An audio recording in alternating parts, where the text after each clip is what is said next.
Дневник на К3. Под мотото «Живот или зависност, изборот е твој», Унијата на жени при ВМРО ДПМН е Крива Паланка на символичен начин го одбележа 26 јуни, меѓународниот ден на борба против дрогата. Во центарот на градот беа поделени балуни со едукативни пораки против ова зло на 21 век. Унијата на жени при Општинскиот комитет на ВМРО ДПМН Крива Паланка го одбележа 26 јуни, Интернационалниот ден на борба против употребата на дроги и илегална трговија. Со делење на балони со едукативни пораки, членките пред своите сограѓани ја потенцираа опасноста од ова зло. Поводот за овој настан е Меѓународниот ден за борба против дрогата и криумчарење, кој што од 1987 година од минатиот век од Обединените нации е прогласен за Меѓународен ден за борба против дрогата. Со таа цел Унијата на жени денеска имаше настан, на кој што настан имавме делење на балони со порака «Кажи не на дрогата». Со тоа мислиме дека ќе ја подигнеме свеста на граѓаните против оваа зависност, оваа зло, кое што во големи размери се шири во денешницата. Според Светската здравствена организација, наркоманијата спаѓа во групата на зависни болести и најчесто се појавува меѓу младите во периодот на адолесценција.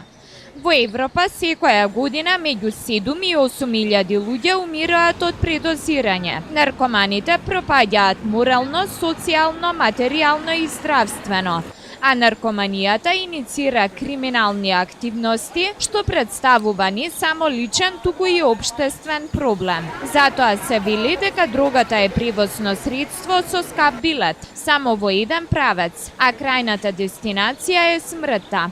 Едногласно порача од Унијата на жени кон своите сограѓани од сите генерации.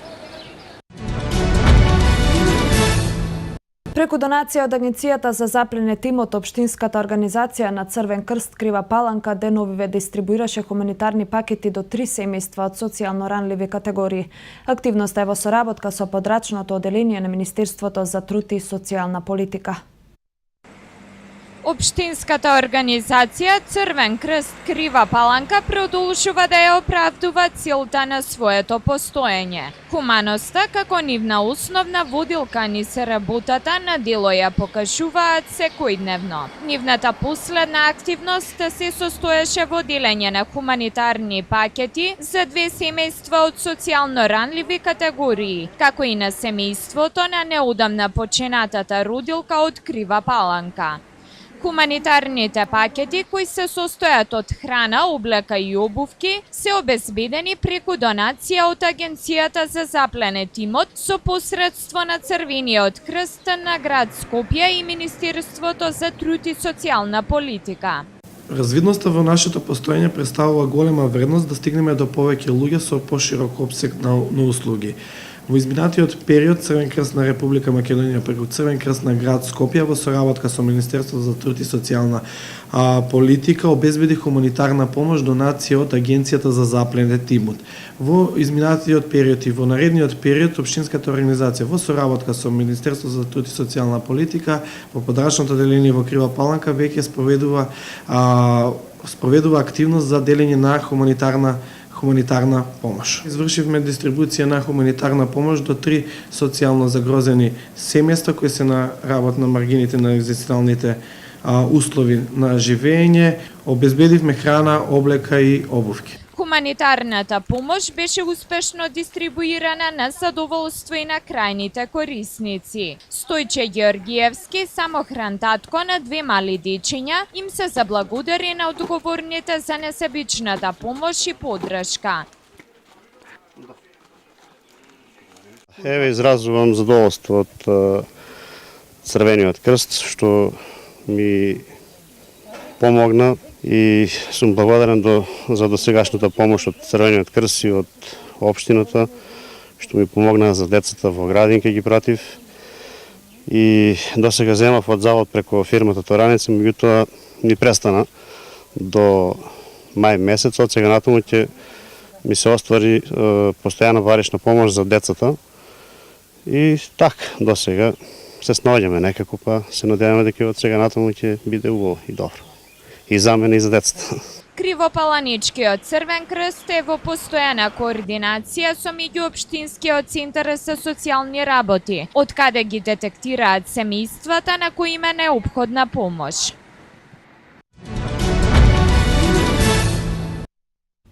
Волонтери на кумановски акцијаши и вработените на јавно предпријатие Чистота и зеленилост проведоа еколошка акција на булеварот Трета македонска ударна бригада.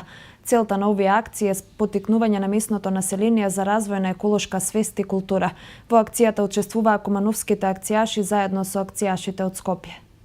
Еколошката акција на волонтерите на кумановски акцијаши е во рамките на програмата Еко Куманово 2016. Целта на ваквите акции е поттикнување на местното население за развој на еколошка свест и култура. На булеварот Трета македонска ударна бригада, акцијашите од Куманово во соработка со акцијашите од Скопје ги чистеат дворовите од старите згради. Самата акција е предвидена во 3 фази, тоа да се изврши косење на обраснатата трева, собирање на откосот, а потоа е предвидено садење на саден материјал од зимзелени дрвја, информира председателот на кумановски акцијаши. Програмски Еко Куманово има 3 фази. Значи, ова е прва фаза. Втората фаза е рилјањето и садењето. Значи, прво се оди на припрема на терен, дури тогаш ќе се вршат оние работи кои се предвидени. Инаку, целокупната ова активност беше предвидена да заврши утре, меѓутоа од технички причини се договоривме за да не се навраќаме повторно на ова иста локација до крајот на јули месец, значи уште еден месец се пролонгира да се заврши комплетно. И на крај останува на самите жители да си го одржуваат. Во самата акција учествува и акцијаши од Скопје, кои дојдоа да ја поддржат оваа акција, бидејќи многу често во текот на годината заедно организираат акции од типот на екологија и волонтеризмот. Целта наша е да ги поддржуваме ваквите акции и да ги вклучиме младите во вакви акции, зашто мислам дека еден млад човек може да вроди со плод за самиот себе и за општеството само ако се вклучи во доброволни акции, како што се овие на нашите здруженија. Акцијаши сметаа дека ваквите акции ќе придонесат за подигање на поголема свест кај младите и дека е потребно нивно поактивно организирање, а со самото тоа ќе се придонесе за поголема грижа за општеството и околината. По завршување на акцијата во клубот на акцијаши беше организиран заеднички ручек и дружење. Јубилејни 10 години одбележа Центарот за интеркултурен диалог. Станува збор за младинска организација со мото од млади за млади, а кои се труда да направат можности за младите луѓе за тие да учат, напредуваат и учествуваат на интернационални мобилности. Центарот за интеркултурен диалог одбележува јубилејни 10 години од своето постоење. Тие по овој повод организираа свечен коктел, каде преку доделување на благодарници им се заблагодарија на сите соработници со кои работеа во текот на сите овие години. Сите заедно ги прославија постигнатите успеси и разговараа за понатамошните планови на организацијата. Центар за интеркултурен диалог е младинска организација, нашето мото е од млади за млади. И тоа што ние се трудиме да направиме можности во кои за младите луѓе за да тие учат, се напредуваат, да учествуваат на интернационални мобилности, да учествуваат на различни интернационални проекти, но исто така се трудиме и европските трендови да ги пренесеме од европско тука на локално ниво со понудување на неформално образование и младинска работа по европски стандарди. Во цит на нашата клучна порака е диверзитетот, различноста. Ние не се гледаме како македонци, албанци, турци, роми, тук се гледаме како млади луѓе кои што сака да направат нешто за својот град. Во моментов во ЦИТ има околу 50 на активни членови, но според некои пресметки во рокот овие 10 години околу 2000 млади луѓе од Куманово поминале во оваа организација. Инаку ЦИТ реализира постојано различни проекти на ниво на Куманово и пошироко. Според нив најзначаен е проектот Мултикулти младински центар, кој што е дел од ЦИТ, каде се трудат да учествуваат на европско ниво. Во уметничката галерија во Куманово свечено беше отворена изложбата Кукино тврдина на сонцето, која е своевидна археолошка панорама на дел од нашето богато минато и на креативниот континуитет на предците од далечните столетија на нашата историја. Во рамките на изложбата Кокино тврдина на сонцето се изложени околу 150 артефакти откриени за време на археолошките истражувања, керамички садови, камени алатки, но и примероци од најстарите откриени калапи за лење бронза во Македонија, култни фигуринки и раритетни метални предмети. Во своето обраќање министерката за култура Елизабета Канчевска-Милевска истакна дека во последните 15 години на локалитетот Кокино се извршија голем број на археолошки истражувања кои резултираа со преку 300 наоди од бронзеното време, уникатни предмети со култен карактер, кои се многу ретки и кои говорат дека денешниот северен дел од Македонија, за кој што порано се веруваше дека бил далеко од цивилизацијските текови, бил составен дел од така наречената медитеранска култура која се развивала околу Егеот. Со задоволство би сакала да ви информирам дека во рамките на проектот во наредниот период планираме да реализираме низа на активности со кои ќе го уредиме локалитетот, како и реализација на бројни програмски содржини, семинари, работилници, изложби, концерти, кои верувам дека ќе ја споведат понудата на случување и настани на самиот локалитет. Уверена сум дека преку овој проект силно ќе го промовираме Кокино во меѓународен контекст и ќе создадеме услови за негова одржливост, што од друга страна ќе има и економски придобивки и за самиот локалитет и за нашата држава. Директорката на музеј Куманово истакна дека уште во далечната 2001 година археологот Јовица Станковски со стручната екипа од музеот за прв пат стапна на локалитетот Татиќев камен и го открија овој уникатен локалитет. Оттогаш па се до ден денеска веќе 15 години музеот константно работи на овој локалитет заедно со поддршката на Министерството за култура и на владата на Република Македонија, денес познат како Археострономската обсерваторија Кокино. Кокино е владен проект, капитален проект на назад веќе неколку години, проект на кој што ќе се работи и веќе се работи во соработка со Министерството за култура и со многу други институции на уредувањето инфраструктурата на самиот локалитет. Ние со комплетната поддршка на Министерството за култура на назад веќе со години работиме на археолошките истражувања, но и на промоција на самиот локалитет Кокино. За прв пат пред јавноста бе изложени дел од пронајдените артефакти на Кокино, кој ќе ги збогати научните сознанија за овој наш локалитет, за бронзеното време, за умешноста на нашите предци, кои со неверојатна прецизност во каменот ги длабеле маркерите што со првите сончеви зраци го одбележувале раѓањето на светата врска помеѓу земјата и сонцето. Напуштени храмови е најновата изложба која што е поставена во Центарот за култура Трајко Прокопиев во Куманово од Стефан Шишков. Станува збор за 24 фотографии кои се направени во Велешкиот крај. Во Центарот за култура Трајко Прокопиев во Куманово беше отворена изложбата насловена како Напуштени храмови на Стефан Шишков. Изложени се вкупно 24 фотографии направени во Велешкиот крај. Па види, вака бев со еден драг пријател кој што работи во Републички завод за заштита на споменици и ме викна, нели они си документираат да видат какви се фреските, иконите, каква состојба објектот. И ме викна друштво да му правам. Ето, влегов натред, тоа човече милина од сензации, знаеш, огромен квантум. И си почна да се фотографира. Нели?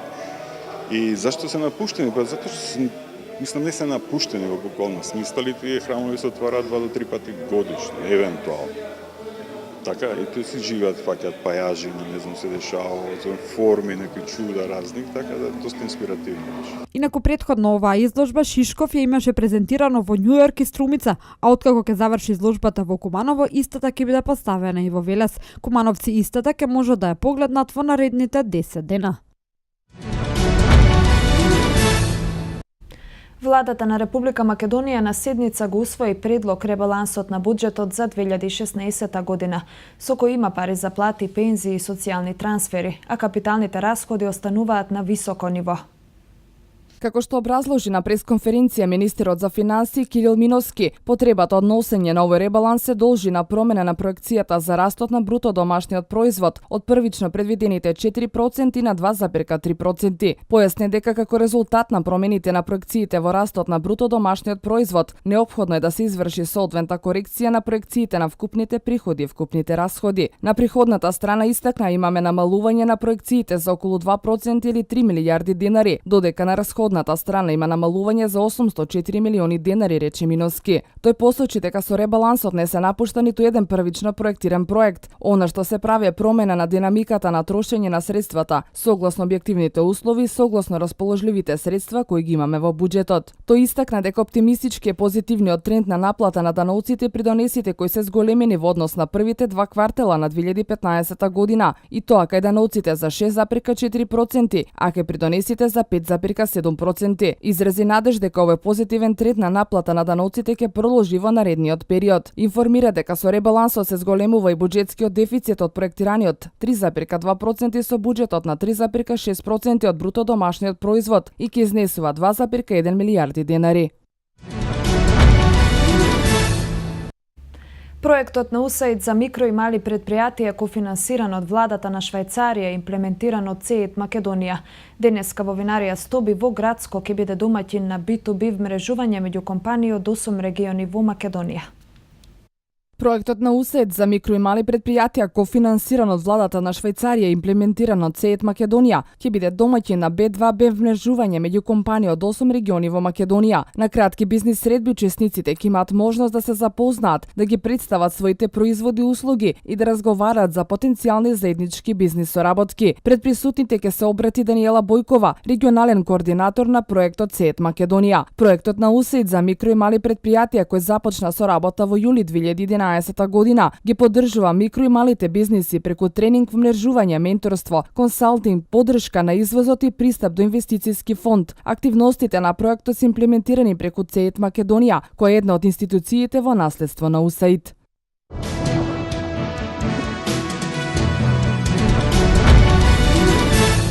Ердоган ќе има уште членки кои сака да излезат од Европска унија. Земјите основачи на Европска унија на консултации во Берлин по вчерашната одлука на Британија. Мудис ја предупреди Велика Британија за намалување на кредитниот рейтинг. Свето денеска.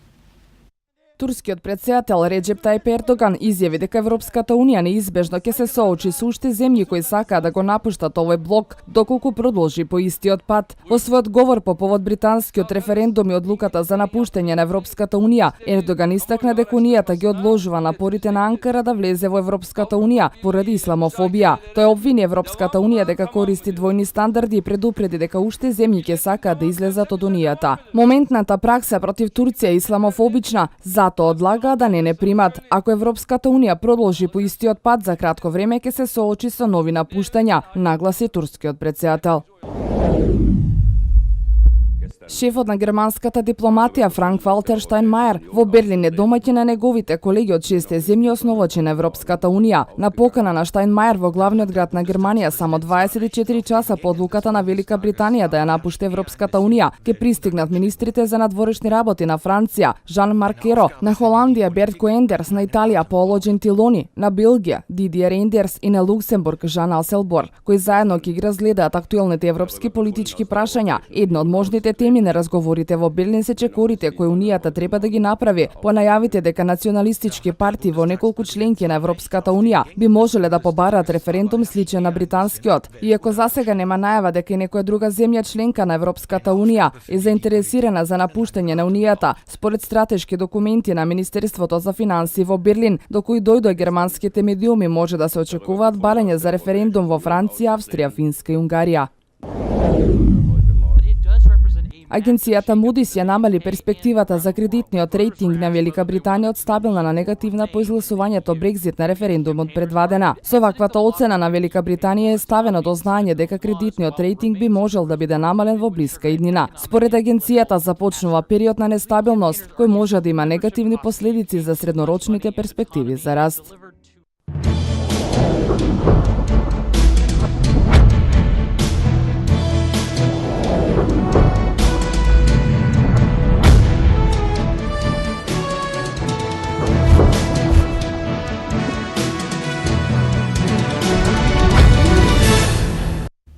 Поголемиот успех титула државен првак во ракомет, членките од основното училиште браќа Миладиновци од Куманово ќе учествуваат на камп во Охрид, кој е поддржан од Агенцијата за млади и спорт и Федерација на училишен спорт на Македонија.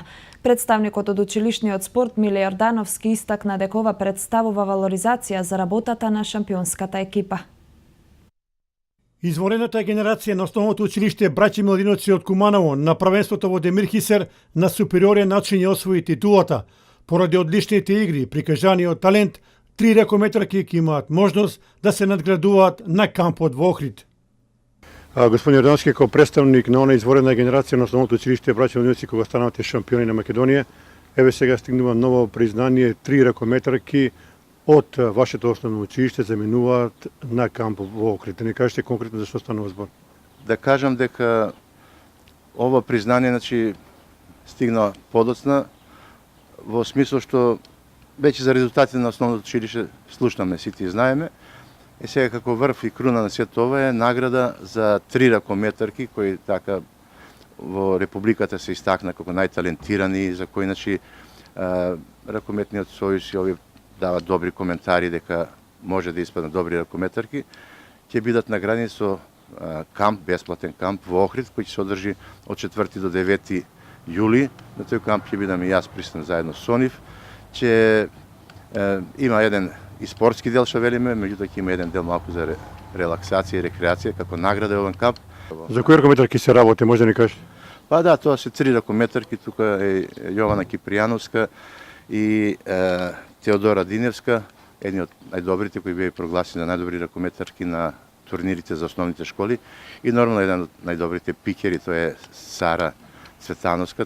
Воедно, Јордановски истакна дека во овој момент женскиот ракомет во Куманово располага со изворена генерација која му носи голема перспектива во наредните години.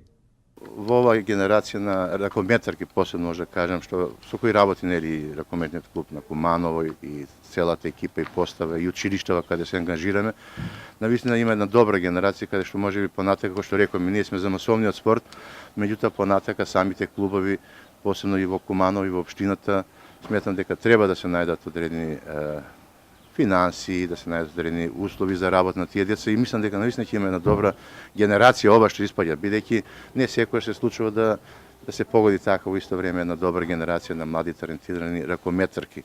Значи сметам дека со самото тоа продолжување на работа во клубовите во град Куманово, навистина Куманово ќе добие еден добар спортски клуб и тим кој ќе може слободно да се надпреварува во првата ракометна лига. Да се надеваме дека овие талентирани ракометарки на Куманово во наредниот период ќе му донесат одлични резултати.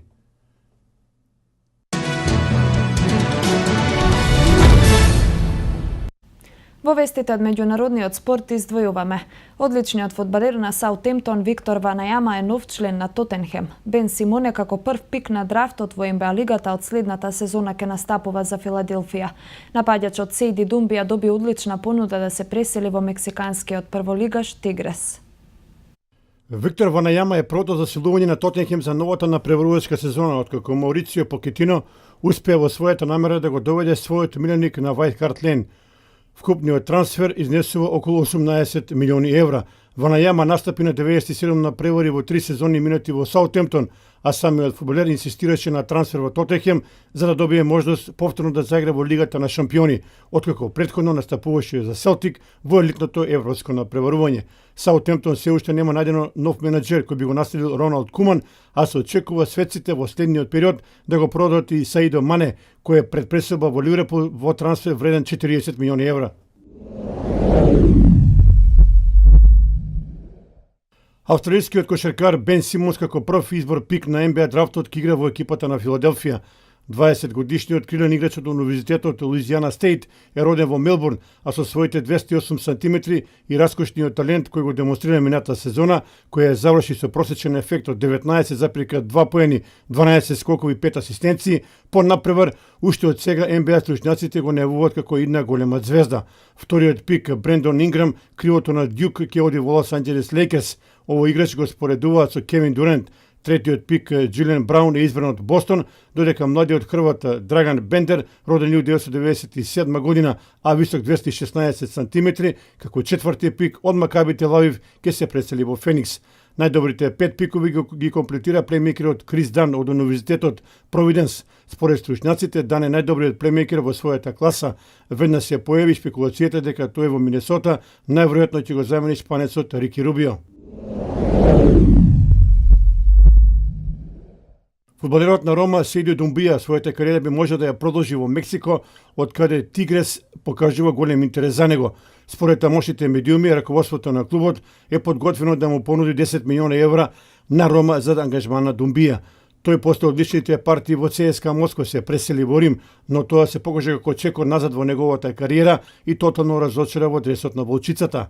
После тоа повторно се врати во Москва, а изминатите 6 месеци настапуваше како поземен фудбалер во Њукасл.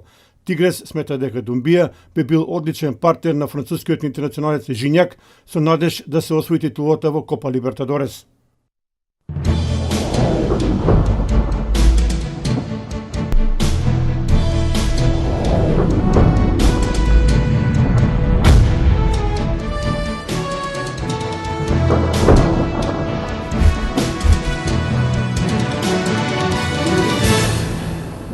Да проследиме метео.